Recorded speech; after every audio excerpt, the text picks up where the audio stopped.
Hey everybody, it's Sarah from What's Next with Sarah, and I'm really pleased to be sitting here with Mona Negasi, Mhm. who I've known for a number of years. Truth be told, she worked at my cafe. Did we decide that was 10 years ago? It was a long time Yeah, ago. it was about 10 years ago that I started. And she was just a little baby, and and since then has had a lot of adventures. And Mona is incredibly creative. She's an entrepreneur. She's an artist. She did my amazing logo, which I love. And I just, my podcast is really about facing life as it is. And I know that you guys started a few businesses and hmm each time came up with pretty significant challenges. And I wonder if you'd just be willing to talk about the process of how you went from one to the next step. hmm So you opened the first Just Us. hmm Is that a play on words for justice?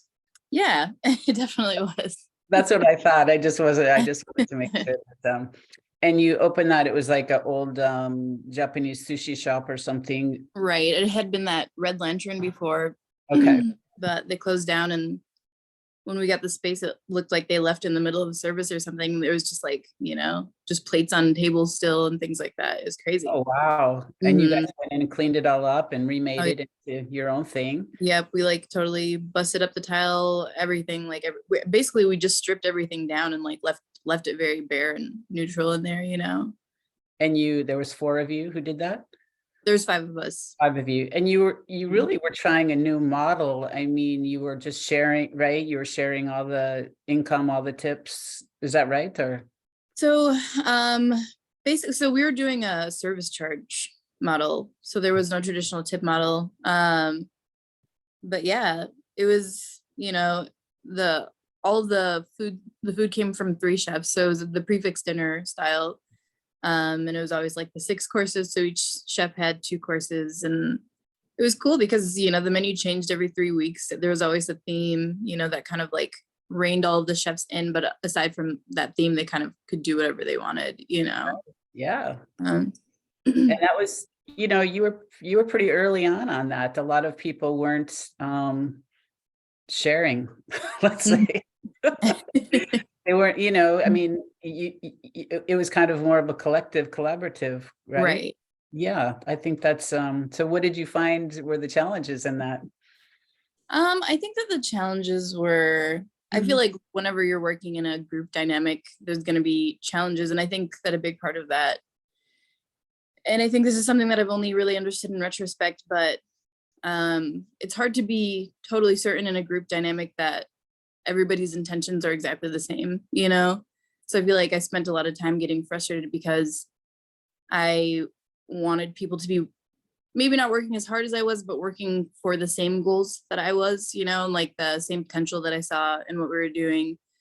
But you just like can't force that, like you really can't. So I feel like you get frustrated because it's like, why aren't you doing this? Why aren't you doing this? And it's like, it's because like we don't have like the same versions of like reality and what we want right now.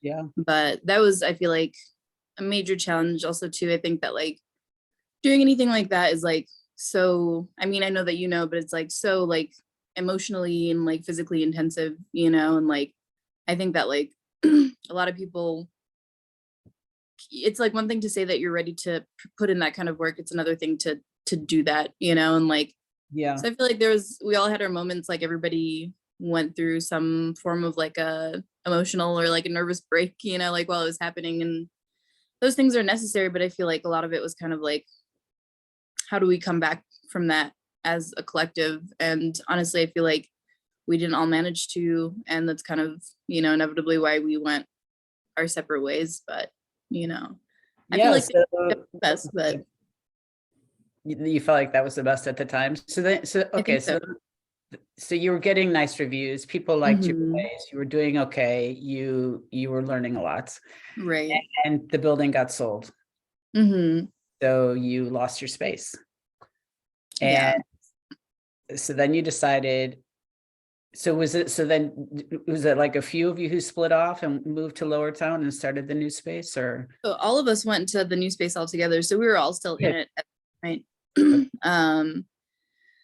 But we just couldn't really do it on our own, or we couldn't afford to move, find another location. We certainly couldn't have afforded that golden spot on our own. And so we were kind of on the hunt for an investor, and ended up finding one. And so technically then at that point, all of the equity was hers, you know. Sure. We were kind of just operating the restaurant for her, and we just plugged in our like brand and concept, you know, Yeah. which also got very messy, but we Well, learned a yeah, lot. and how did that feel to, I mean, to move from having a really cool collective idea to then Mhm. did you feel like you were working for someone else, or did it feel like it was still yours? It still felt like, I mean, I think I'll just speak, you know, for myself, but I feel like I tend to be, when I'm like excited about an idea or like passionate about an idea or feel like ownership over an idea, I think I tend to be like pretty headstrong, you know? So for me, there wasn't a lot of budging. I think especially too, because I knew that going into this, she might have the money. Like I have way more industry experience than she has, you know? And also too, like we built this brand, so we know exactly what this brand represents and like who responds to this brand, you know?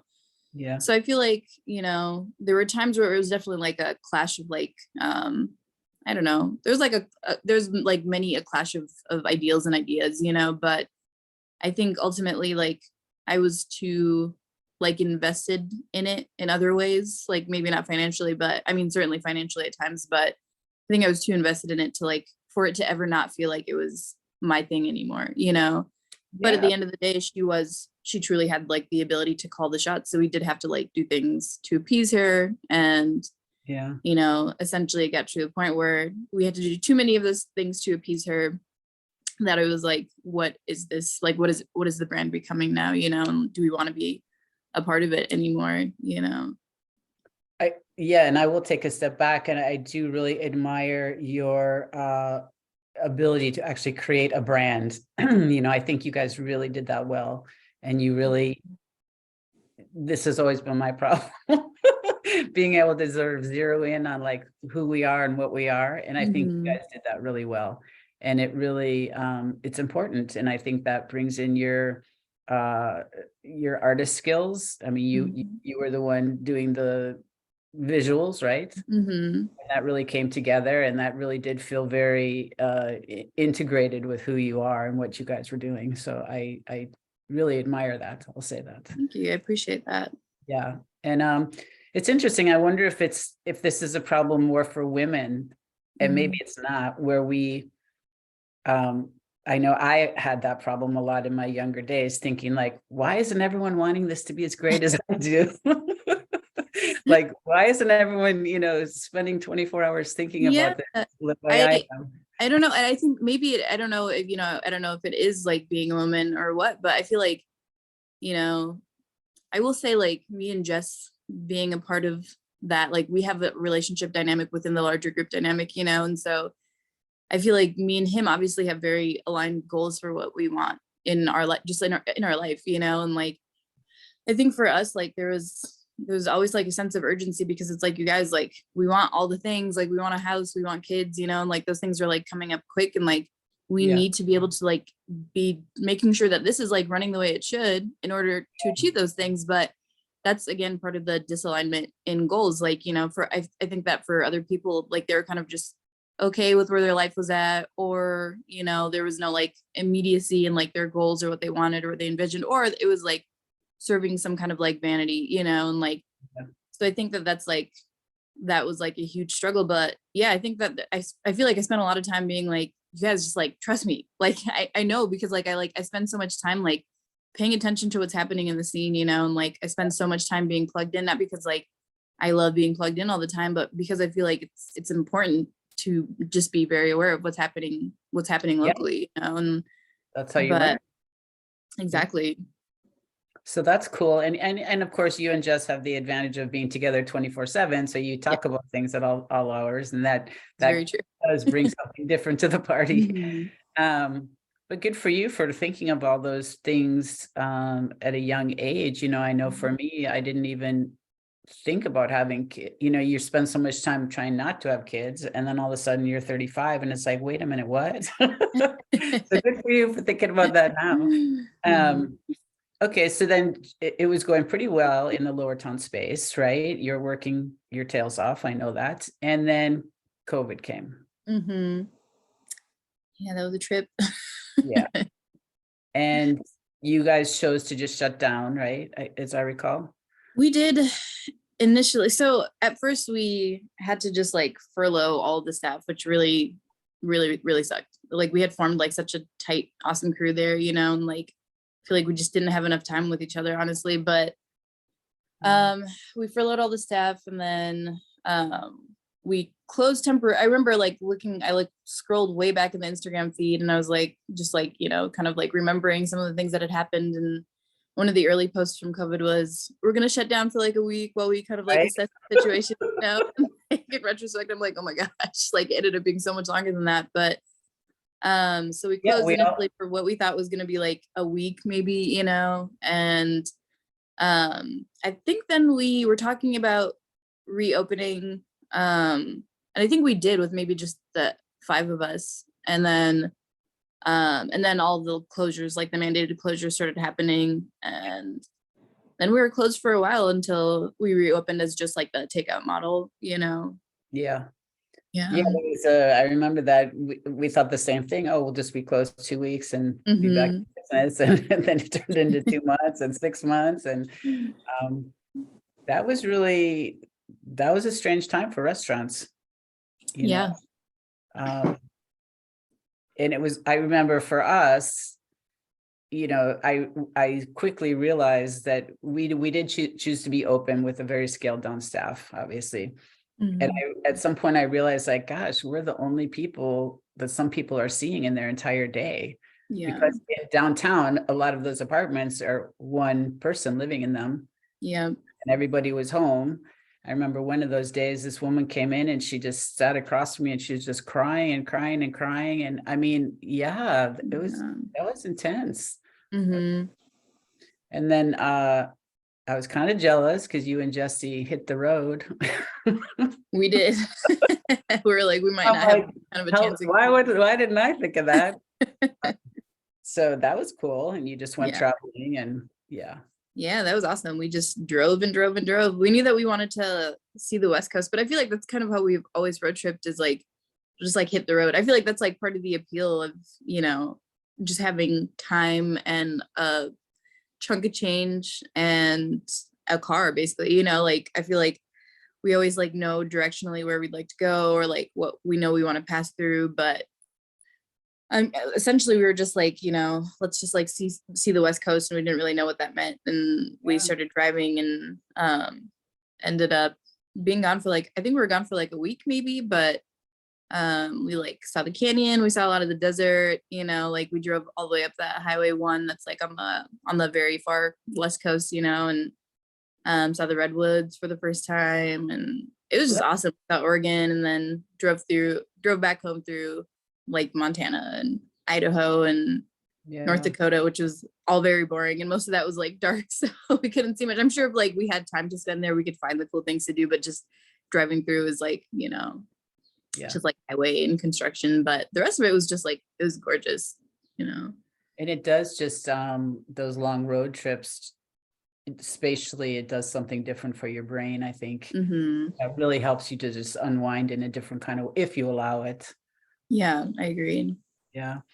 So then you came back and you tried doing takeout. And by that time, it was really just you and Jesse, right? So yeah, there was a major falling out in the original 5. And so at that point, when we came back, it was me, Jesse, and Emily. So there's 3 of us from the original 5 left. And then of course the investor was still kind of in the picture. Yeah. Um, but yeah, it was basically a skeleton crew. We kept a couple of cooks on, or like rehired a couple of the cooks, but that was it. It was like a really, really small crew. And I feel like initially, like it was a relatively small crew, but like we really kind of like scaled everything back. And but because of that, of course, that meant that you know, me and Jess were there just, I mean, basically we lived there, you know, unfortunately, I guess like maybe it's kind of like a double-edged sword thing, but we lived right across the street from the restaurant. So, you know, That helps. there'd be plenty of times where we'd like pass out there and, you know, and like just not go home for like a day and a half, 2 days, you know, just because we were just so like, you know, I was like trying to be interim GM, you know, and like I, you know, had a lot of experience doing like, you know, like odds and ends of what that position would entail, but like, you know, I'd never had any like formal training or anything. So it was just kind of trying to like fill all of these gaps that had suddenly been created, you know, and I think that we did what we could. And I think you know, I feel proud of the work that we did, you know, and I feel like we always tried our very best. And, you know, we were pretty relentless about never, you know, sacrificing any of the quality, you know, Yeah. and yeah, but I feel like it just kind of wasn't in the books. I think that ultimately it just felt like, I feel like it wasn't just the investor, but also COVID, because of all of those things. I feel like it just didn't feel like what we intended for it to feel. So I think we got to a point where we're like, why are we like, what are we chasing here? You know, like, why not just like, you know, call it, or like take the L and take what we've learned and like apply that to the next thing, you know? Yeah. Yeah. And you weren't personally heavily financially invested, so you were able to do that, or? Yeah, I mean, we certainly put money in that, you know, I feel like we did a lot in the initial construction phase. I feel like we put a lot of our own money in, but, you know, we certainly would have put a lot more in if we had continued to kind of just like essentially beat a dead horse, you know, and like, and at that Yeah. point too, the investor was in talks with the building to totally like downsize the space, like reconstruct the space. Yeah. And, you know, that would have been, I don't know if you've seen that space since, but Not. it's like the size that it was, you know, so it's basically like the kitchen and then part of the bar area, and that's it, you know. And at that point I was like, okay, that feels so wrong to me, because not only is it kind of like, I mean, it's totally compromising the space that we built, but also there's like history here, you know, like it was Golden's for so long, like this, the space has just been so important to the community for so long, like far before like I was a part of the picture, you know. And like I just felt like it was like, I just felt like you just don't do that to spaces that like mean that much to so many people, especially when, you know, there aren't a lot of these spaces left, you know. But Yeah. for her, it was kind of like she was saving some like, you know, some amount of money, or had worked out some deal for like a decrease in rent. And but I was like, I know that you're also like, you're planning on like selling this as soon as you can, so like I don't get what the big rush to like destroy the spaces and then just take off, you know. Like, so at that point I was kind of like, I honestly just like don't want to be a part of like the destruction of something that's like so important in this community, you know. And Yeah. so Interesting. yeah, so but now it's like, you know, so like when they reconstructed the space, like they completely cut out like that side like event room thing. The whole mural that Takumba had done was just like out. The whole like stage area, like a big part of the bar that we had commissioned Dr. Tinkerbot to build, you know, like it was just like so many important elements of the space. And it was like, what we didn't want to like open some like tiny, you know, little like counter service like pizza shop model kind of space, you know, like, Yeah. oh, it just didn't make sense for us at that point to stick around, you know. Right. And then I want to backtrack here because at some point, obviously the summer of George Floyd, you guys went Mhm. and fed people. Mhm. And how did that come about? You just wanted, tell me through your thought process of that. So for people who know You know, that. I feel like we kind of were like, you know, trying to like find ways to like mobilize, you know. And I feel like, you know, for a while it was like just like being a present, or like being present, like what was happening, you know. But it was actually one of our one of the people that we'd hired on the front of house who was like, you guys should totally like let's all go like, well, let's cook some food, let's go down there and serve some people. And I was like, yeah, like why haven't, like that's the way that we should be mobilizing, like that's what we know how to do, you know. And like and we have the kitchen space to do it, like why not, let's just do it, you know. And so it was us and a couple of the cooks that we'd hired back on, and then a couple of people that just like came and helped us out, you know. There was a one of the Allen brothers from the El Norte truck was there serving with us, and then Jacob Watson, who is the front of house server who was the one who like, you know, came up with the idea. We're like, let's do this. It just like made so much sense for us, you know, like Yeah, too, it was, because like we weren't like using the kitchen space in that way, but I'm like, you know, who knows how long we're gonna have like a space like this to our disposal to like do something like this for the people, you know, and like it was amazing. It was really, really amazing. And I think that like, you know, we definitely had like DMs where some people were like, you know, they felt, I don't know, like I feel like that happened a lot where we got messages about people who were like, you guys are a restaurant, you guys shouldn't be so like political or whatever, you know, like oh, wow.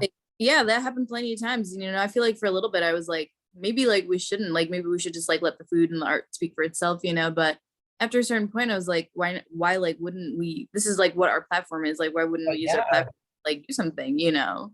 And your whole generation. And I thought it was brilliant. So, so you cooked the food in the kitchen and then you Mhm. packed it up and took it over and set up a table and passed it out for free, Yeah. right?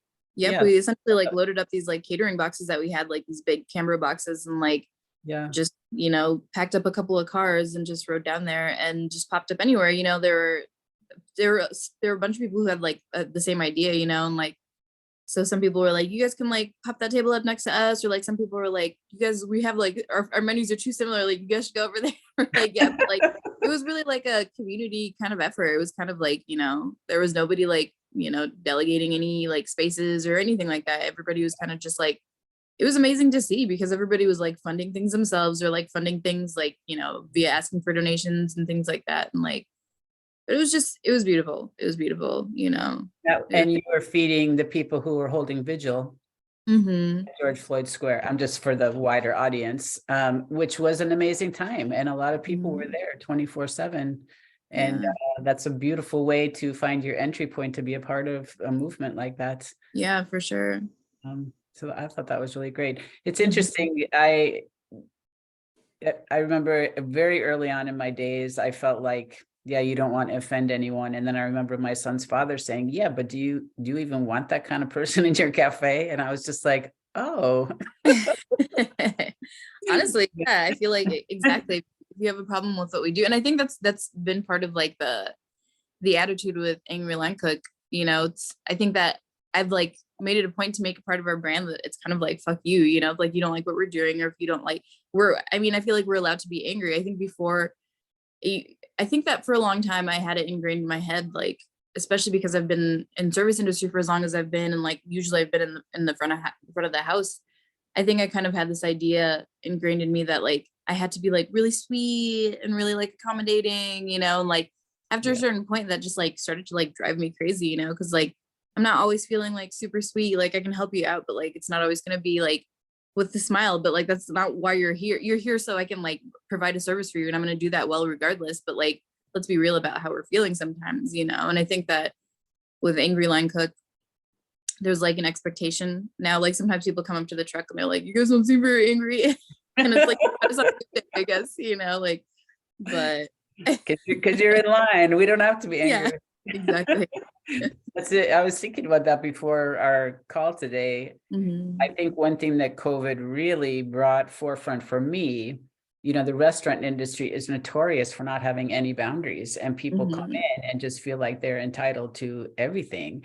And I remember I just started saying, no, no, Mhm. no, I'm not going to replace that. No, I'm not going to get you that. And some people, that was easy for them. And some people got really angry with that. And I'm like, I don't need your business. That doesn't Mhm. work for our employees. That doesn't work for me. And it was really empowering, Yeah. like you say, to be able to just be, just because you come and eat in my cafe doesn't mean you're entitled to my entire life. Right. You know? Yeah. It's funny. I just said that as something along those lines to Jess the other night. I was like, because he was like, we're, you know, every time we come home from work, we're always like venting about our day or like some like shitty thing that happened in the kitchen or in the front of the house, you know. But like, he was like, man, he was like, it was like basically after close and all these tickets started to come in and all of us were like, what the hell, you know?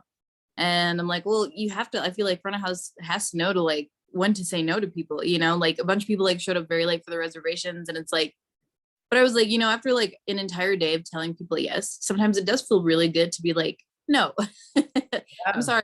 come see us at the right time, you know, and like we'd be more than happy to do that for you, but we can't. I'm not gonna like, I feel like I don't even have like the mental capacity to like humor people anymore, you know, like, but yeah. And that is such a learning process. I mean, Mhm. as you and I know, we worked at Cat Festival, which was Yeah. just a nightmare. And, Mhm. you know, as I know now, oh, why weren't we just saying, no, we're over capacity, we're just drowning in here. But Right. it was like that didn't even, we're just trying to catch up. We didn't even think to say that. So those are Mhm. the things we learn as we This is very mature. true. Okay, so you closed down Just Us in Lower Town and you decided to go food truck. Mhm. And now there's you, Jess, and you have one more partner or two more partners? There's me, Jess, and Colby right now. When we started, There's there three was of five you. people. Yeah. Okay, but now it's three of you, which, Mhm. how are you, and you've had your challenges with that. Oh yeah, that's for sure. That's for sure. It's been very challenging. I don't know. I think that like it's so far it's felt a little bit more like gratifying or fulfilling though. And I think that like that's like I think okay, so the first Just Us space, like our name wasn't ever on paper. There was only ever one of the five of us that technically owned the space, but all of us were, you know, that's why we always called ourselves like co-founders and things like that. And he was Right. like co-founder slash owner, you know.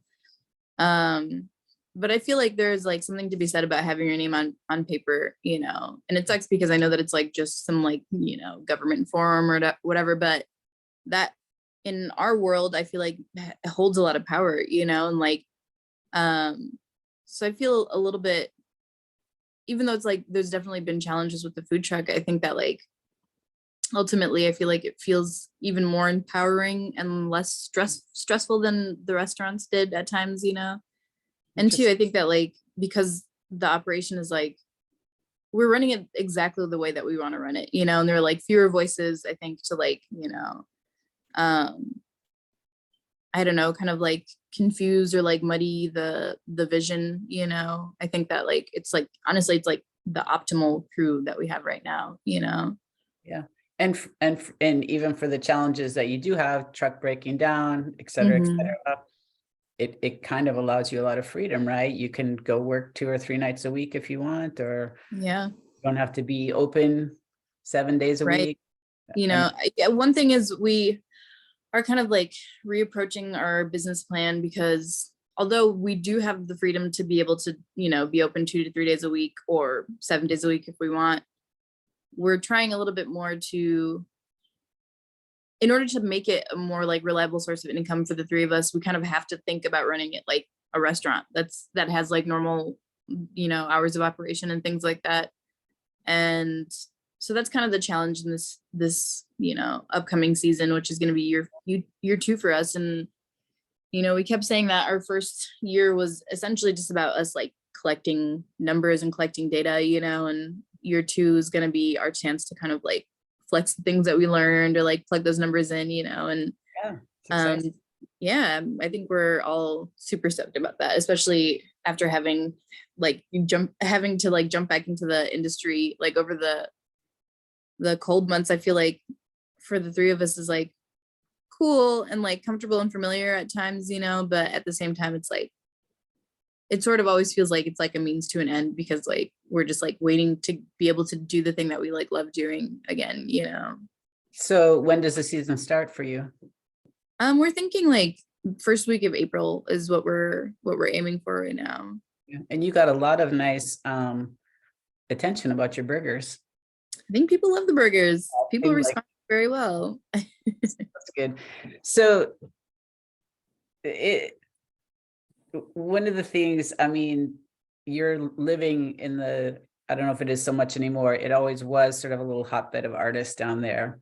And I think Mhm. one of the things that I I felt is that the artists on there only valued certain kinds of creativity. And what I hear Mhm. you doing is what I actually love doing, which was sort of looking at things, thinking about things, figuring out how to do like problem solving. And that's a huge creative force to be able to do that, to be able to Mhm. reflect and then to be able to go, okay, this worked, this didn't work. oh, now we can be angry, we can, Right. however you use that creativity, for me, that's where I found the rewards in my work. And I'm just wondering how that works for you. I would agree. I mean, I think that like I I love a challenge personally, like I love having to like rise above a challenge or anything really, but I think that for me, I think that more so than being an artist, I always just consider myself a creative person, just generally speaking, even when I'm like not actively making art, I feel like I'm living my life in creative ways. And I Yes. feel like a big part of that is like the problem solving, the creative problem solving is like huge. Like I feel like that's like my favorite thing to do, like I feel like That's the juice, right? yeah, Yeah, exactly. I And like, agree. I think that like that's like why Jess and I like spend so much of our time like just like conspiring and like, like I feel like I don't know. I think that like for me, like it doesn't really matter what it is. I think that like anything you put in front of me, I'm gonna find like the challenges in it, and I'm gonna like find like creative ways to like rise above those things, And I think that like um I don't know. That's why like I love, I guess, jumping in. Like I love like finding a new instrument to try to figure out, or I love like like video games, even like things like that. Like things that are just constantly like forcing you to like problem solve Yeah. in interesting ways. And like think being able to apply that and honestly too, I think that like being an entrepreneur, you kind of have to be in that frame of mind at all times, like you have to, or you're just gonna like become like defeated by everything, or like, or you're just gonna like not, I feel like your business is just gonna suffer, like if you don't find that aspect of it enjoyable. I think like that's how I think I can make this like sustainable in the long term, Yeah. but yeah. It's really it's really cool to be, I mean, you're endlessly given challenges, right? Mhm. And so you learn things that you never thought you would ever be interested Yeah. in or think about, because you have to.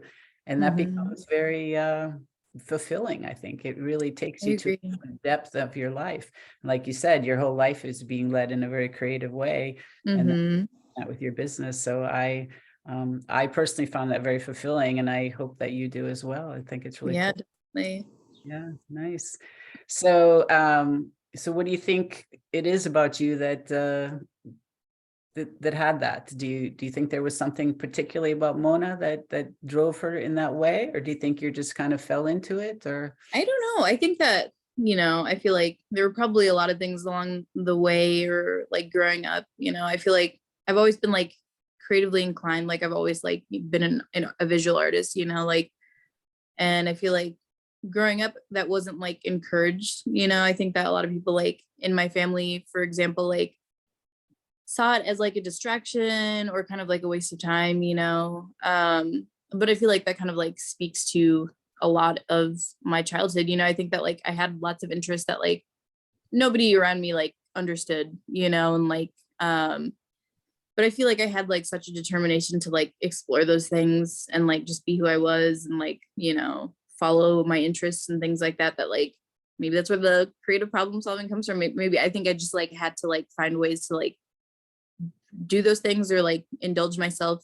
regardless of whatever challenges people around me were putting in front of me, but yeah, I think that like I've known for a long time that like I want to live my life in a way that's like a little unconventional and a little creative, and I think that that just like was not what was expected for me, as like a young girl in my family, and um kind of is what it is. I feel like I think that for a long time I like resented that, but I think that now it's like forced me to be the kind of person, or forced me in a position where like I think that I have to like actively search for peace and like for my peace, and like that wasn't just like rightfully given to me, Hmm. so I think that that's a big part of why like I've always known that like, no matter what I do, like I want to like work for myself. I want to like have my own business, I want to like be able to like call the shots, it's important for me because like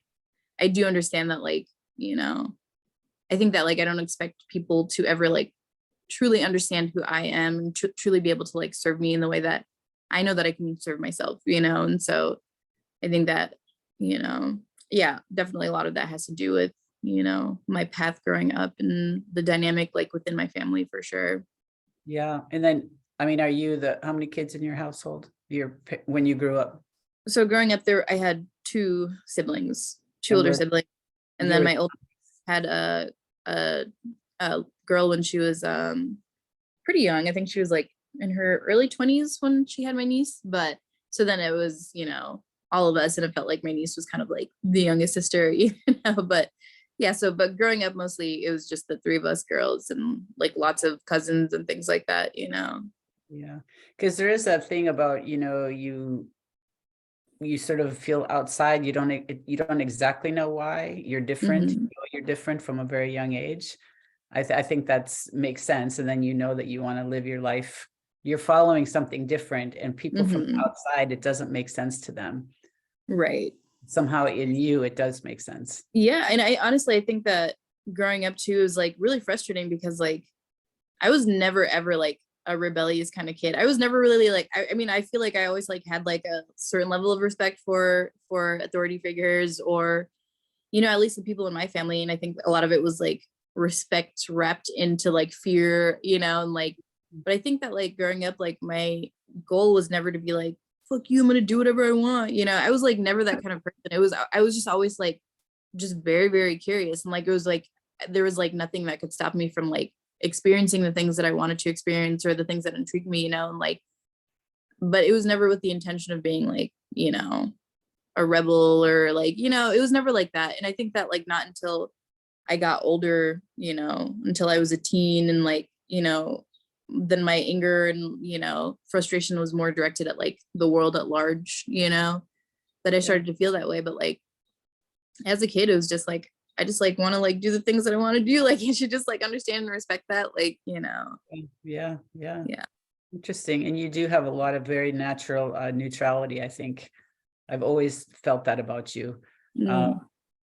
which is interesting. Not everyone has that. And I don't know where you got it, but I've always felt that about you. So, um, well, interesting. And at some points, I guess that was when Lower Town was like completely under construction and, things were really not going well for us. And I remember at some point, my brother and I going, well, should we look for jobs and do something else? And I just Yeah. had that feeling of I could never work for someone else again. Mm-hmm. And that really, that would just answer our question right there. And that's Yeah. what you're saying. It's Mm-hmm.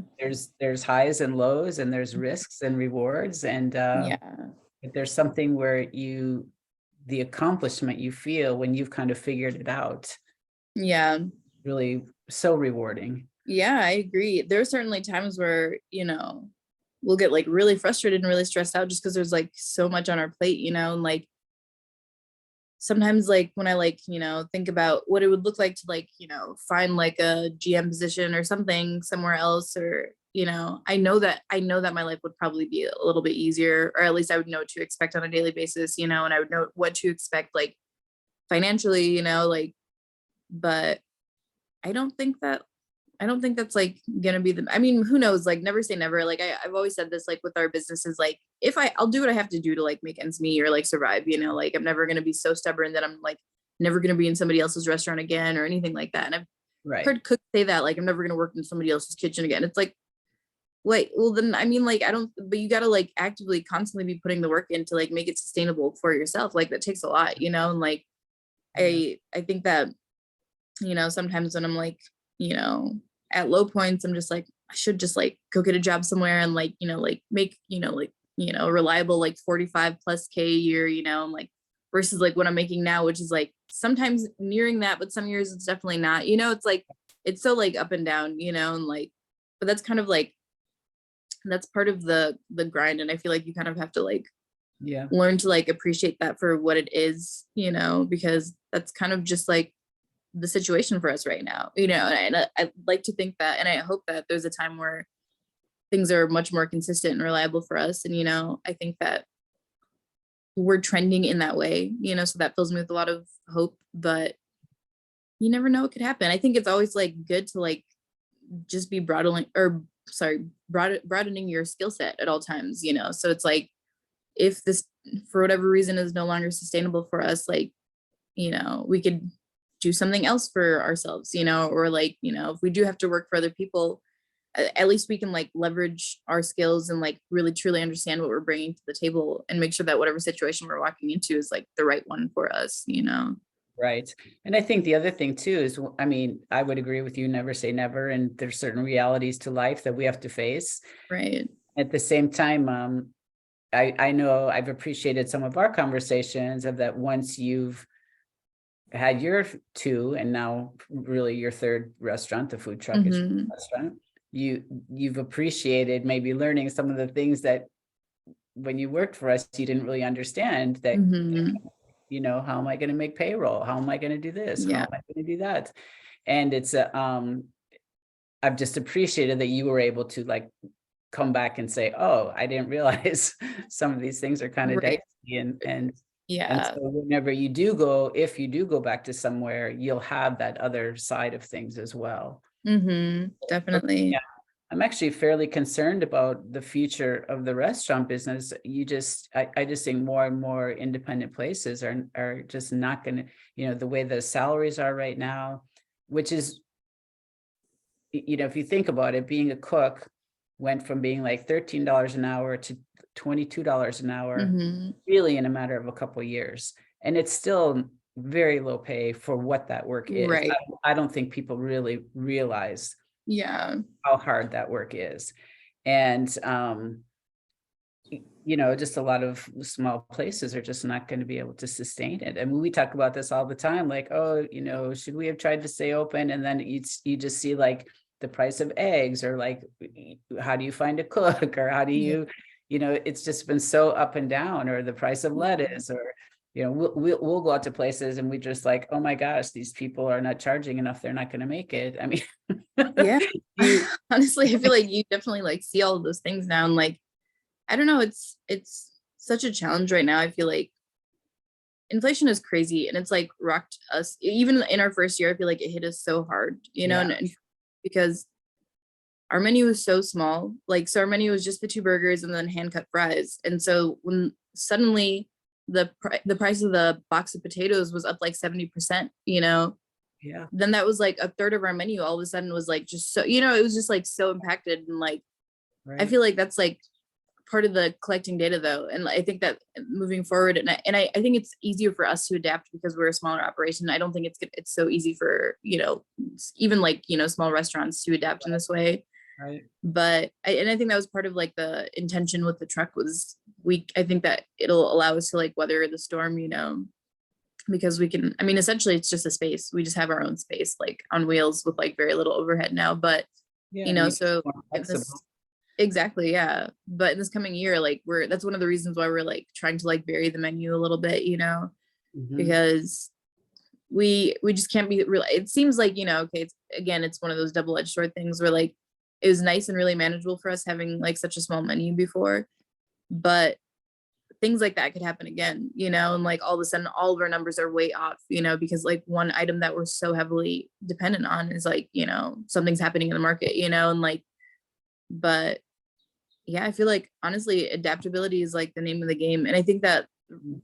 through COVID, like the restaurants that I saw that like really thrived were ones that like found smart ways to be adaptable. And I feel like you guys did that too with like the, you know, the meal kits and things like that. And like, um, but it's it's hard. I feel like that within itself though, I think there were probably a lot of places that were like, we probably could keep going, but like I imagine too, just like the toll of like having to always be adaptable and having to like, you know, like the just like the amount of like energy that takes mentally, even to like having to like do those things all the time. Like I imagine that it would get pretty exhausting, you know, like, but I don't know. I agree. Like, I'm curious to see what things are like, you know, even like 5 years from now in our scene, like Yeah. we've already lost so many places. Like we've already lost so many places that I never thought I would see disappear, you know, Yeah. I, but yeah. it's really, it is heartbreaking. And from me, from the other side, it's like, I'm not really interested to go eat in those chains. I know Mhm. what's coming out of that kitchen. I know where it's coming from. That's not food that's necessarily being made. Yeah. And I think a lot of people maybe aren't even aware of that. It was Yeah. interesting, COVID, that adaptability. I remember at some point with our employees, you'd order your liquor order and like half would come of what you ordered. Mhm. Or they would be substitute things, not brands that you're used to. And it was very stressful for our staff. I just remember that. And they kept saying, like we were doing something wrong. And I just kept saying, it's just not available. And you're going to find this everywhere. And slowly they began to realize, oh, this is Mhm. everywhere. My friend's son, you might know Aaron, he was a bartender out in Boston and Mhm. really loving it. And then I was seeing his parents. I said, oh, they're not having all those problems. And they're like, oh, no, everything's great. And like 3 weeks later, his bar shut down. Oh no. And I said to him, well, what happened? He goes, oh, they couldn't find any cooks. They couldn't. And it was like all the problems that Yeah. we know are happening behind the scenes that people who are walking in from outside aren't really aware of. Yeah. I think that like, maybe a benefit of COVID in our industry was kind of like making people think about these different aspects, Yeah. I think that like, I don't know, people have these like crazy, crazy, crazy expectations of these like independently owned local spots. And it's like, I truly don't understand. I saw this meme recently that like put this really well, but it was like, you know, you'll go to McDonald's like 100, 200 times in your life and like they'll fuck up your order half the time and you'll still keep going back. But like as soon as like a local spot like does something dissatisfactory one time, like you're gonna like, disparage them and like give them like crappy reviews or like, like say or whatever. I don't know, but it's very true. Like I think that people just like don't understand and almost like have this kind of like flip-flop idea of these sorts of businesses where it's like because it's seemingly like a small operation, like it's all on you guys just have to do this, like get it together in this way, and it's like, but I feel like after COVID people kind of understood that, like, I mean, first of all, I feel like when COVID happened it was like the Wild West in our industry, like it was crazy, like it was very like it was completely unprecedented, like we just nobody knew how to handle that, like not even like the places that we like source our ingredients and things from, and like, but I think like we had to be very honest with people and like people had to start understanding like the realities of that kind of an industry, and like I mean even like little things, like I feel like nobody like used to know what, like I feel like unless you were in the industry, like nobody knew what like Restaurant Depot was, for example, like, but like now I think that like there's this kind of like larger understanding of like what it truly takes or like what people behind the scenes are like having to do on a daily basis, like go and do these runs, like comparing prices constantly, like people are like, I think more like willing to like see and understand these things, but also too, I think because the privilege was like taken away from them to like go and like eat at these places or go like get a drink at their favorite bar because they couldn't do that for Yeah. To be, however long. I think that like when people came back, I feel like people really were like, at least like what we noticed on the truck was like a lot of people like treated it like they were like aware of this privilege, like they were aware that like we can do this now, and like before we couldn't, like we just like we totally lost that like aspect of our lives that like we didn't realize that we like cherished so much, and like, yeah. so I think that like there were, there was maybe like some sort of a silver lining with like, in our industry, at least as far as like the general understanding of like how challenging it can be, but again, I think too, like a big part of that is like, um, you know, like just being like brutally honest about like the challenges that you're going through, and like I think again maybe that's it ties back into what I was saying about like that like front of house mentality thing where everything has to be like nice and like sunshine and like whatever, but that's just like not the way that it is. It's like it's very challenging, and like I think that when last year when we were going through or when we were like being hit by that like rise in the cost of potatoes, we were just like very honest about it. A big part of it was like because we were like so scared that all of a sudden people were going to be like, oh my god, like what happened to the quality of these, because like we put so much into what we were doing with our fries, and I know it sounds silly, but like it was like 90% of our labor was like the fries, like the hand cut fries, and like we had like the process like down to a science, and like we'd like had practice like for so long before we open the truck, like how long do we blanch, how long do we oil blanch, how long do we boil, everything was just like so like locked in. And like, so when we did this big post, we're like so sorry you guys, but like we just can't afford to like keep up with this, and like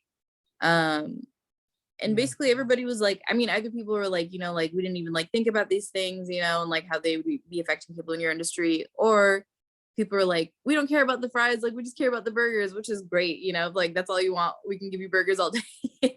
But yeah, I think that like opening up the conversation, and then we had tons of people who came to the truck, even were like, you guys that post, like, I mean, or there'd be like, Jesse, like, are you the one that posted that, like, can I shake your hand, like, thanks man for like being so honest, and like, so people understand. I think that maybe some people would see that and be like, it's just potatoes, but it's like, it's so much like a part of your signature is like the things that you're putting on your menu, and like every like little aspect of our menu like means so much to us. But like, I think that we're trying to like, for a while, I think we were trying to like really like just not keep up appearances, but like we're trying to like keep the pace of like a place that was like operating under normal circumstances, and it's just like not normal circumstances right now, and I think we all need a little bit of grace, and like the consumer and the customers also need to like allow us some grace, like while we all kind of figure that out.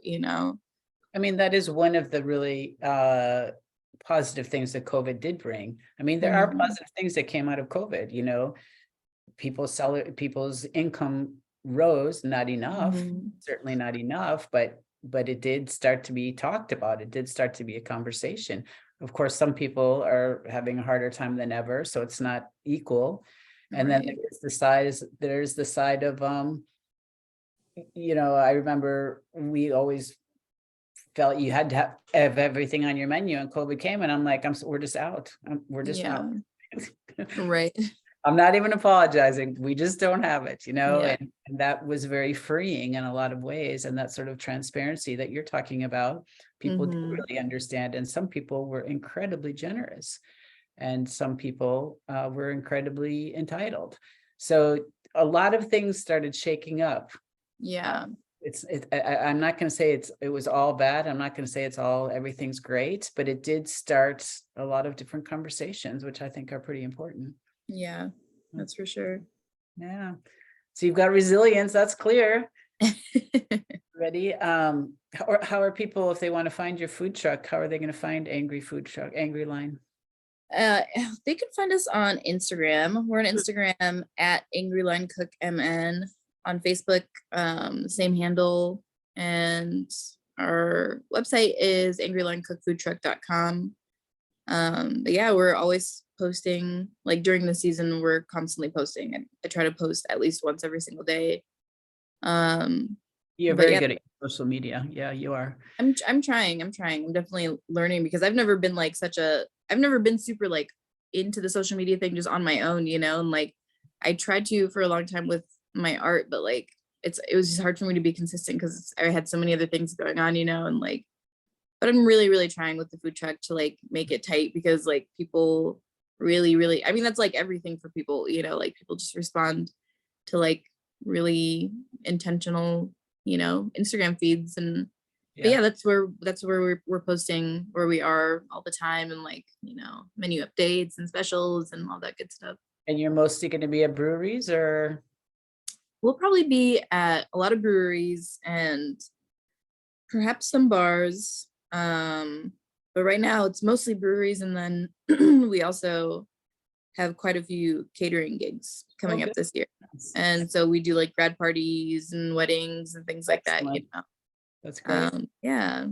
Nice. Well, I appreciate the conversation. Is there anything else you want to add before we sign off, or? I don't think so. I mean, I had a great time chatting with you. I think that it's nice to reflect. I feel like it's crazy because I feel like, sometimes I feel like it was just yesterday that I left Black Dog, but sometimes it feels like it was like, so I feel like so much has happened in this time that it's nice to have to just like catch up, It's a long time ago. And I mean, I will something that I've just appreciated, even some of your posts lately have been very reflective about where you were, how you've grown, who you are as a person. And it's really important reflection. And it's funny, I was saying something to my son, he goes, everybody reflects. I said, no, they don't. A lot of No, people do not ever look where they've been and where they are. no, not at all. And I think that's like something that I've only like really started to realize now, you know, it's like, I talk about this all the time where it's like, you could like, you know, spend years side by side with somebody and still not be really sharing a reality with that person, you know? And I think that like, that's such a trip, but it's like an important thing to understand, like just in business with other people, but also just like in relationships in your life, you know? Yeah, Yeah. absolutely. Yeah. Well, I feel very lucky that I get to bump into you more often these days, and Yeah. best of luck with your food truck and Thank you. whatever else comes next for Mona. Thanks, Sarah. Thanks for All having right. me. Yeah, thank you. Yeah. Bye.